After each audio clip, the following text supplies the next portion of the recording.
નમસ્કાર વિદ્યાર્થી મિત્રો. તો આજે આપણે સેમેસ્ટર 1ની અંદર કેમિસ્ટ્રીનો અભ્યાસ શરૂ કરીશું. તો તમારા પેપરનું જે નામ છે કેમિસ્ટ્રીના, એ પેપરનું નામ છે CCCH 101. તો CCCH 101 જે પેપર છે એમાં તમને inorganic, organic, analytical chemistry, physical chemistry દરેક વિષય ભણવાનો રહેશે. તો અહીંયા આગળ આ બુકની અંદર તમારે ટોટલ 4 યુનિટ ભણવાના છે. એમાં ઇનઓર્ગેનિક કેમિસ્ટ્રીની અંદર રાસાયણિક બંધન અને F વિભાગના તત્વો.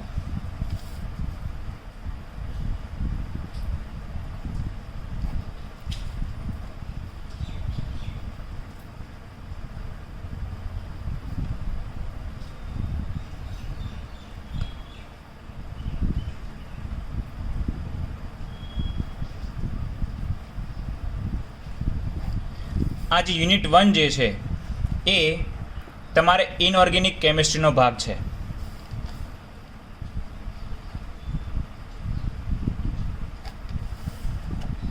ઇનઓર્ગેનિક કેમિસ્ટ્રી છે.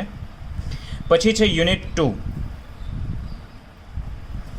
એ જે છે એ ઓર્ગેનિક કેમિસ્ટ્રી છે.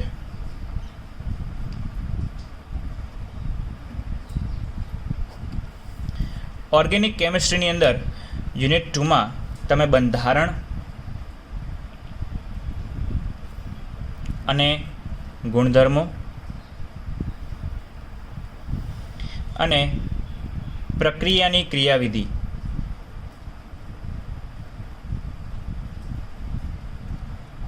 આ 2 ચેપ્ટર ભણશો. પછી છે યુનિટ 3. આ જે છે એ છે ફિઝિકલ કેમિસ્ટ્રી પર આધારિત છે. થર્મોડાયનેમિક્સ.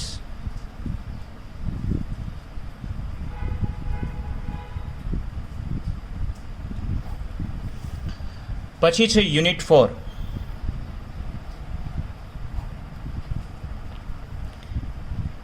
વૈશ્લેષિક રસાયણ. આનો મતલબ થાય છે એનાલિટિકલ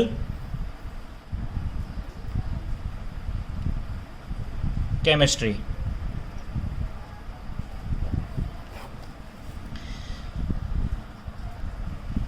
એના બાદ તમારે સબ્જેક્ટ ઇલેક્ટિવ.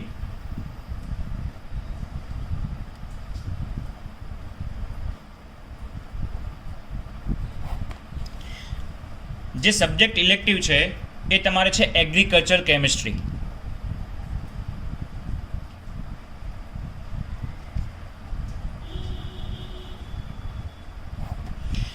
આ એગ્રીકલ્ચર કેમિસ્ટ્રીની અંદર તમે 2 ટોપિક ભણશો. એક છે ખાતરો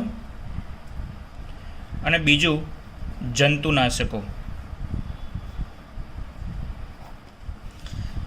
તો યુનિટ 4 સુધી તમારું મેઇન કેમિસ્ટ્રી છે ઇનઓર્ગેનિક, ઓર્ગેનિક, ફિઝિકલ અને એનાલિટિકલ. તો સબ્જેક્ટ ઇલેક્ટિવનો જે સબ્જેક્ટ છે એ તમારે દરેક સેમેસ્ટરની અંદર આવશે. તો પહેલા સેમેસ્ટરની અંદર તમારે કેમિસ્ટ્રીમાં છે અને એ છે ખાતરો અને જંતુનાશકો.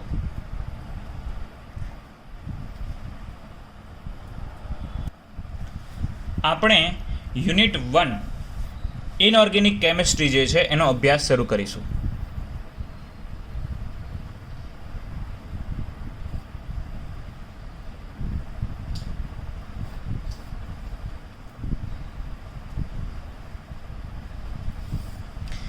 યુનિટ 1ની અંદર 2 ભાગ છે.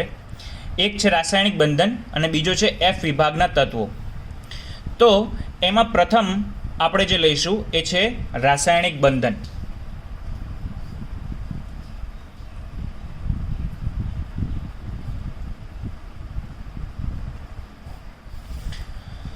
તો રાસાયણિક બંધન વિશે તમે ઓલરેડી 9મા 10મા અને 12મા 11 12માની અંદર તમે ઘણું બધું ભણેલા છો. તો પ્રથમ સવાલ, રાસાયણિક બંધન. તો કે રાસાયણિક બંધન કોને કહેવાય, એ બંધ કોને કહેવાય? તો કે અણુમાં રહેલા પરમાણુઓને એકબીજા સાથે જકડી રાખતા બળને રાસાયણિક બંધન કહે છે.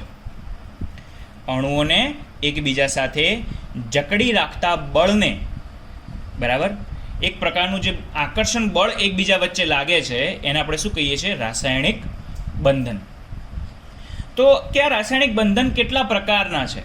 તો એ આપણે બહુ નાના હતા 9મા ધોરણની અંદર ત્યારથી શરૂ થયેલો આપણે ભણીએ છીએ કે ભાઈ આયનિક બંધ હોય, સહસંયોજક બંધ હોય, બરાબર, ધાત્વિક બંધ હોય, આવા બંધ આપણે અલગ અલગ ભણતા આવ્યા છીએ. તો અહીંયા આગળ પહેલા યુનિટની અંદર રાસાયણિક બંધનની અંદર આપણે શું ભણવાનું છે?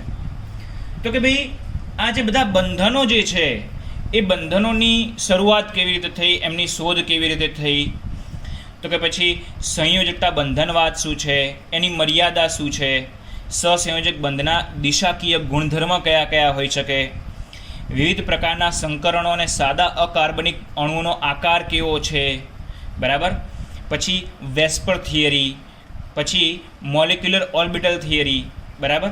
આ બધી જે થિયરીઓ જે આપેલી છે આપણને બંધનવાદ અનુસાર કે બંધન કેવી રીતે બનવા જોઈએ, એ દરેકનો અભ્યાસ આપણે આ ચેપ્ટરની અંદર કરવાનો છે. તો સૌ પ્રથમ તો રાસાયણિક બંધનની વ્યાખ્યા આપણે સમજી લીધી.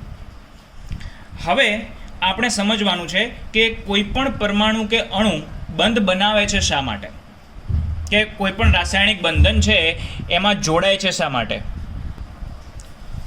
તો કોઈ પણ અણુ કે પરમાણુ પોતાની બાહ્યતમ કક્ષાની અંદર 8 ઇલેક્ટ્રોન પૂર્ણ કરવા માટે બંધનું નિર્માણ કરે છે. તો સમજી લો કે કોઈ એક અણુ કે પરમાણુ છે, એની બાહ્યતમ કક્ષાની અંદર કેટલા ઇલેક્ટ્રોન હોવા જોઈએ એ આપણે ઓલરેડી ભણેલા છીએ, બરાબર. તો પ્રથમ કક્ષાની અંદર 2 ઇલેક્ટ્રોન, બીજીની અંદર 8, ત્રીજીની અંદર 8, આવો આપણે અભ્યાસ કરેલો છે. તો એની બાહ્યતમ કક્ષાનું અષ્ટક પૂર્ણ કરવા માટે કોઈ પણ પરમાણુ કે અણુ બંધ બનાવે છે. તો હવે બંધની અંદર જો અણુ કે પરમાણુ એક ઇલેક્ટ્રોન ગુમાવીને ધન બનતો હોય અને બીજો ઇલેક્ટ્રોન સ્વીકારીને ઋણ બનતો હોય તો એવા અણુને આયનીય બંધ બનાવે છે એવું કહેવાય. જેમ કે NaCl. તો અહીં જે સોડિયમ છે એ પ્લસમાં જાય છે અને ક્લોરીન જે છે એ માઇનસમાં છે. NaCl જે બંધ બનાવે છે એ છે આયનીય બંધ. તો અહીં વિરુદ્ધ વીજભાર છે અને એકબીજાની અંદર આકર્ષણ અનુભવશે અને એક પ્રકારનું જે રાસાયણિક બંધન રચાય છે એને આપણે આયનીય બંધ કહીએ છીએ. બીજું જે આપણે બંધ ભણ્યા હતા એ એવો હતો કે 2 પરમાણુ કે 2 અણુઓ જો ઇલેક્ટ્રોનની ભાગીદારી કરીને અણુની રચના કરતા હોય તો તેવા અણુમાં સહસંયોજક બંધ જોવા મળે છે, કોવેલેન્ટ બોન્ડ, બરાબર. સમજી લો કે ભાઈ કાર્બન છે અને સામે હાઇડ્રોજન છે. તો કાર્બન 1 ઇલેક્ટ્રોન આપશે, હાઇડ્રોજન 1 ઇલેક્ટ્રોન આપશે અને અહીં આગળ જે નવી રચના રચાય છે તો કાર્બનની અંદર પણ હવે 2 ઇલેક્ટ્રોન દેખાશે અને હાઇડ્રોજનની અંદર પણ 2 ઇલેક્ટ્રોન દેખાશે. એટલે એમની બાહ્યતમ કક્ષા જે છે એ પૂર્ણ ભરાઈ ગઈ, બરાબર. કાર્બન હજુ બીજા 3 બોન્ડ છે, બરાબર, પરંતુ એક જે આ બોન્ડની વાત છે તો કે ભાઈ અહીંયા આગળ રચના પૂર્ણ થઈ ગઈ. તો આ જે બંધ બને છે એને આપણે શું કહીએ છીએ? સહસંયોજક બંધ. પરંતુ આવા સહસંયોજકની અંદર જે બંધ છે એમાં સ્થિત વિદ્યુત આકર્ષણ બળનો અભાવ હોય છે, જ્યાં ઇલેક્ટ્રોનનું સ્થાનાંતરણ શક્ય બનતું નથી. તો કે ભાઈ અહીંયા આગળ સ્થાનાંતર શક્ય નથી બનતું તો સંયોજનના જે ઘટકો છે એમને જકડી કોણ રાખે છે? તો એનો જવાબ G.N. લુઈસ નામના વૈજ્ઞાનિકે 1916માં આપ્યો. શું આપ્યો? તો કે સહસંયોજક સંયોજનોમાં જોડાયેલા પરમાણુઓ 1, 2 કે 3 ઇલેક્ટ્રોનની ભાગીદારી દ્વારા અષ્ટક પૂર્ણ કરે છે અને સ્થાયિત્વ પ્રાપ્ત કરે છે. તો અહીંયા આગળ 1, 2 કે 3 ઇલેક્ટ્રોનની ભાગીદારી કેમ કહી છે એ સમજવા જેવી વસ્તુ છે.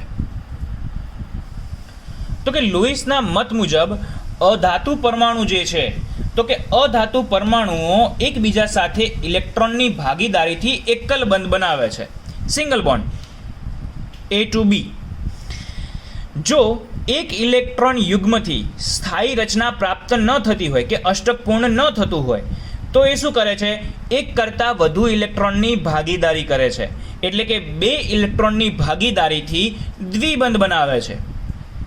અને જો છતાં પણ અહીંયા આગળ સ્થાયિત્વ પ્રાપ્ત ન થાય તો 2 ઇલેક્ટ્રોનની ભાગીદારીથી દ્વિબંધ બનાવે છે. તેવી જ રીતે 3 ઇલેક્ટ્રોનની ભાગીદારીથી ત્રિબંધ પણ બનાવી શકે છે.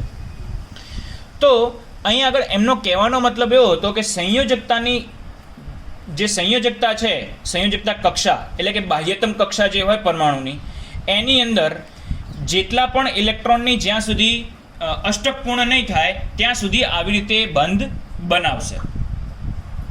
આ જે સંયોજકતાવાદ જે છે કે સંયોજકતા કક્ષા જે આપણે કહીએ છીએ એની અંદર અબંધકારક ઇલેક્ટ્રોન પણ આવેલા છે જે આ બંધ બનાવવામાં ભાગ લેતા નથી.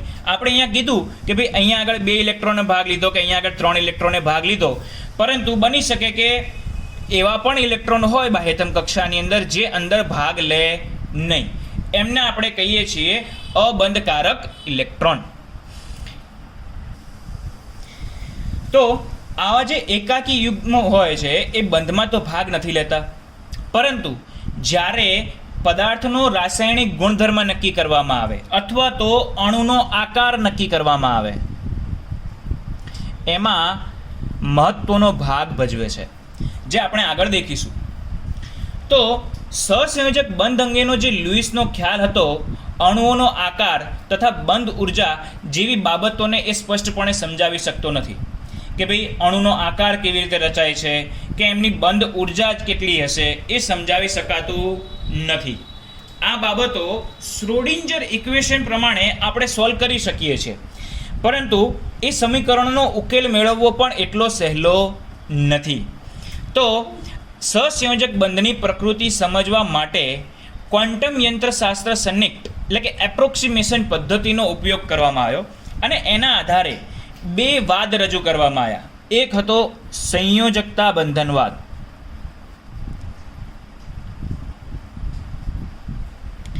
અને બીજો છે અણુરક્ષકવાદ.